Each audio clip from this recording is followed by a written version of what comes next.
Bana, habari yako? Safi bwana. Bana, poleni kwa tukio ambalo limetokea leo. Nashukuru ndio shatokea. Kwa majina unaitwa nani na pengine ni jirani? Naitwa Mr. Hassan aka Bondo, ndo maarufu sana mtaani hapa.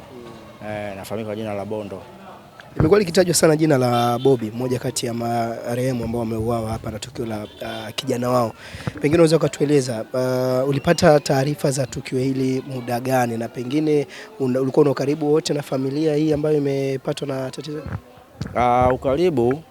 Ukaribu ulikuwa kwa sababu pindi unapozaliwa Mwananyamala au eneo ulipozaliwa na wote labda mnakutana, mnakuwa wana familia. Ndio wazee wetu sivotulea hivyo takao hapo awali. Ushafahamu? Hawa tupo tunaishi nao kama ni ndugu. Sababu na nyumba yetu hapa, nyumba ya tatu ni ya kwao. Ndio tunaishi hivyo. Na hili tukio linavyosemekana hatuna uhakika kwa sababu yeye mwenyewe ndo anajua na wapangaji wake waliokuwepo, lakini imefanyika juzi usiku. Nimefanyikana mpaka jana. Mwenyewe binafsi jana nilipita pale maeneo yako, alienda chini kufuata mambo yangu, niliona kile kifurushi pale. Unaona kinga kajua udogo wenyewe kwa sababu kazi zake kwa kuchimba mchanga, yani kama mtu atenda tuseme. Mtu atenda tu. Niona kifurushi nikakiona kile, lakini sijatia manani sana. Ila jioni muda saa 4 ndio kaanza kupata hizo taarifa kwamba pale kwenye kifurushi kile kuna tukio, kuna watu ambao wamefukiwa mwe ndani. Na nani alofanya tukio hilo ni Osam na akajipeleka polisi. Kwa hiyo habari zilizopata ni hizo.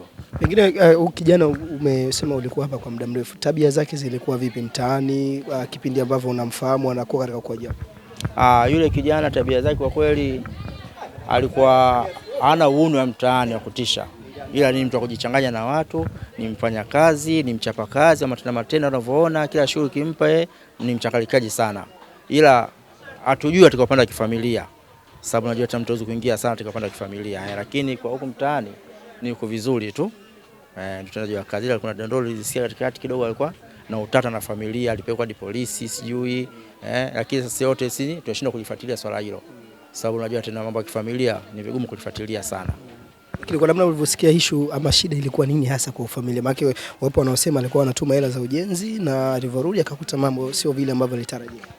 Na hilo kwa kweli sijalisikia kwa upande wangu. Sijalisikia, ila nasikia kama alienda Saudi na kule Saudi katika maisha yake wanafanya bahati mbaya akarudishwa. Sasa tangia alirudishwa kidogo, yani kiasi kwamba najua bwana mtu hapa kazaliwa hapa kakulia hapa kuna baadhi ya maisha yanaenda kuyajulia sehemu nyingine. Kwa hiyo kuna utofauti ambao walipojisavotoka hapa na jisavotorudi. Kwa hiyo voludi kwa amebadilika kiasi fulani. Yani kwa kama vile mtu ambaye alishika hela, inawezekana kwa sababu kama inaonekana mtu ambaye alishika hela afu zile likapeperuka ghafla kidogo kama vile amewekwa kidogo kiakili. Ndio jinsi voludi hapa alivyokuwa hapo kidogo kama akachanganyikiwa. Lakini masuala ya kutuma hela kwa kweli hilo sija kulisikia.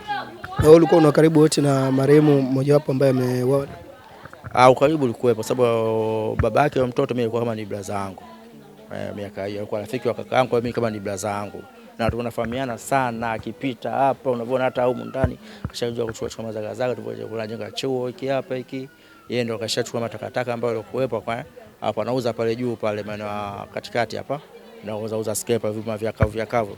Ndio hapo anauza sana yeye makopo haya. Ndio biashara anafanya. Ila babake mdogo alikuwa konda daladala. Ambaye anatambulika kwa Alibobu. Alikuwa konda daladala. Ni hicho. Shukrani sana. Haya bwana.